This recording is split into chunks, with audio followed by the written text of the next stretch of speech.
Okay, just like with one-step inequalities, solving two-step inequalities is very similar to two-step equations.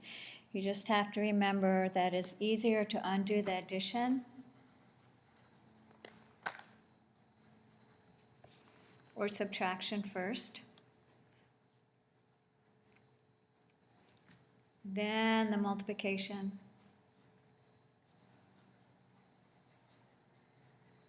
or division. Again, we are using inverse or opposite operations.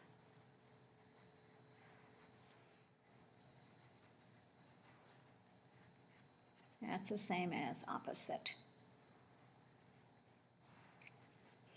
So, but what you have to remember now when you're doing inequalities is that when you are dividing or multiplying both sides by if you, whatever, dividing or multiplying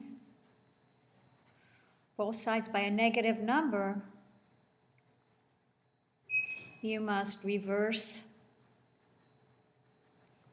the inequality symbol or flip it. So you have two steps and you just do one step at a time. So if we look at this example here, first we are going to isolate the variable.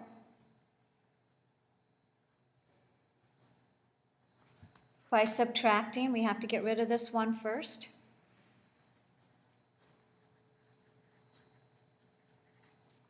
By subtracting 1 from both sides of the equation. So we're going to subtract 1 here and 1 here. We have 2 times x equals 6. Then we're going to divide both sides by the coefficient. And the coefficient is 2. So 2x divided by 2 and 6 divided by 2. We're dividing by a positive number. Oh, not equal sign. Oh my goodness. I'm so bad. It's got to be the inequality sign, right? And we're dividing by a positive, so our inequality is going to stay the same. So it's x is less than 3. Does that make sense? So let's look at another example here. Okay, this time we have negative 3x minus 8 equals negative 2. So first we're going to add 8 to both sides. Add 8 here, add 8 here. We get negative 3x is greater than or equal to negative 2 plus 8 is positive 6. And then we have to divide by a negative 3. So if we have to divide by a negative, we know that this inequality has to go the other way. So x is going to be less than or equal to negative 2. So what we did is then we divide both sides by negative 3. Be sure to reverse or flip the inequality symbol because you are dividing by a negative number.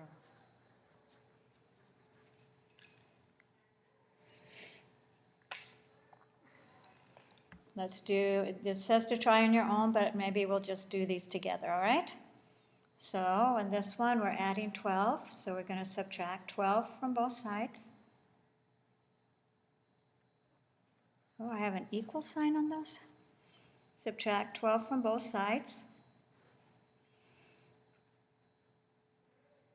Equals negative 16. We're going to multiply both sides by negative 4. These are equations, so I guess we're just going to leave the equal sign. I guess I had a typo here. I'm so stupid sometimes. So x is equal to 64. If this was an inequality here, we would have to reverse the inequality there. This one, a little practice again with two-step equations. We get y divided by 3 equals 7 2/3.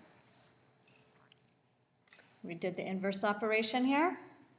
We're going to multiply both sides times 3.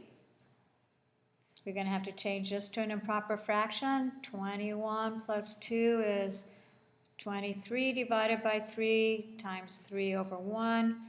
So y equals 23. We can check. Oh. Okay, if y equals 23, then 23 divided by 3 is going to be 7 2/3. 7 2/3 minus 7 does equal 2/3. So I don't know why I have equations there, but that's what they are. Again, if we had an inequality here, we'd have the same inequality sign here. All right? I hope that's helpful.